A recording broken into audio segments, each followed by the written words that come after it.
ভারতের উত্তরপ্রদেশে অবস্থিত তপস্বী শৈব সাধুদের একটি সন্ন্যাসী শাখা হল অঘরী।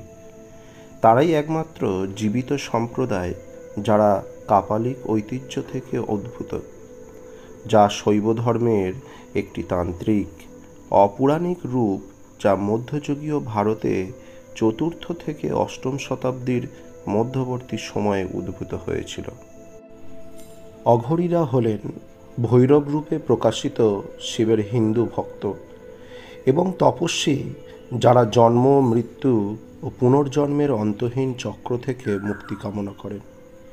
এই মুক্তি লাভ হয় এই তত্ত্বজ্ঞানের দ্বারা যে আত্মা শাশ্বত এবং রূপহীন পরম বিদ্যক পরম সত্তাকে ব্রহ্মের সঙ্গে অভিন্ন।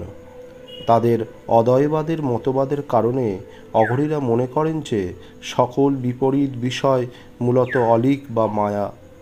বিভিন্ন তান্ত্রিক আচার ও রীতির মাধ্যমে নেশাজাতীয় দ্রব্য গ্রহণ, অপবিত্রতা এবং শারীরিক অধঃপতনকে গ্রহণ করার উদ্দেশ্য হল সামাজিক নিষেধাজ্ঞা অতিক্রম করে অদ্বৈত উপলব্ধি করা, যা মূলত একটি পরিবর্তিত চেতনা অবস্থা অর্জন এবং সমস্ত গতানুগতিক শ্রেণীকরণের মায়াবী প্রকৃতি উপলব্ধি করা।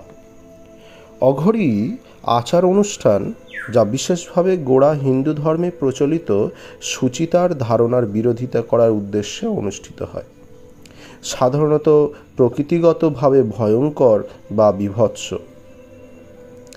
অঘরীদের প্রথা বিভিন্ন এবং এদের মধ্যে রয়েছে শ্মশানে বাস করা, শরীরে চিতার ভস্ম মাখা, অলঙ্করণ ও পাত্র হিসেবে মানুষের মাথার খুলি ব্যবহার করা, গাঁজা সেবন, মদ্যপান এবং মৃতদেহের উপরে বসে ধ্যান করা। প্রচলিত হিন্দু ধর্মের বিপরীত হলেও এই চর্চাগুলি সাংস্কৃতিকভাবে আপত্তিকর কার্যকলাপের মাধ্যমে সাধারণ সামাজিক সম্পর্ক ও ভীতিসমূহের সমালোচনার অঘরী দর্শনের দৃষ্টান্ত স্বরূপ। তাছাড়া এই প্রথাগুলি মানুষের অভিজ্ঞতার একটি অপরিহার্য এবং প্রাকৃতিক অংশ হিসাবে মৃত্যুর প্রতি অঘরীদের স্বীকৃতিকে তুলে ধরে। অঘরীদের আরও একটি অদ্ভুত বিশ্বাস। তারা যে নরম মাংস খাওয়াকে আধ্যাত্মিক ও শারীরিক সুফল বলে মনে করে, তাতে যেমন বয়সের ছাপ প্রতিরোধ এর উৎস বলে মনে করা হয়। 2006 সালে একটি ভারতীয় টেলিভিশন দল গঙ্গায় ভাসতে থাকা একটি মৃতদেহ ভক্ষণরত একজন অঘরীকে স্বচক্ষে দেখে এবং ডোম সম্প্রদায়ের একজন সদস্য জানান যে অঘরীরা প্রায়শই শ্মশান ঘাট থেকে এই মৃতদেহ সংগ্রহ করে। অঘরীরা হিন্দু দেবতা দত্তাত্রেয়কে অঘরীর ঐতিহ্যের পূর্বসূরি হিসাবে পবিত্র মনে করে। দত্তাত্রেয়কে একই দেহে ব্রহ্মা, বিষ্ণু ও শিবের সম্মিলিত অবতার বলে মনে করা হয়। দত্তাত্রেয় তন্ত্রের সকল ধারায় পূজিত হন, যা অঘোর ঐতিহ্যের অনুসরণীয় দর্শন।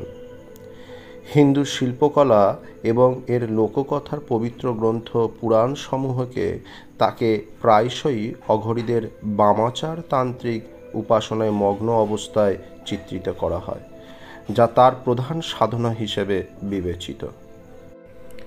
অঘরীদের দ্বারা পূজিত 10 মহাবিদ্যার মধ্যে ধূমাবতী, বগলামুখী এবং ভৈরবী সবচেয়ে জনপ্রিয়। অঘরী সাধকরা অতি প্রাকৃত বা অলৌকিক ক্ষমতা লাভের জন্য প্রধানত মহাকাল, ভৈরব, বীরভদ্র, অবধূত এবং শিবের অন্যান্য রূপের পূজা করে থাকেন। মহাসিদ্ধ তথা চর্যাপদের রচয়িতা সিদ্ধাচার্যদের অনেকেই অঘরী সম্প্রদায়ভুক্ত ছিলেন, যেমন লুইপা।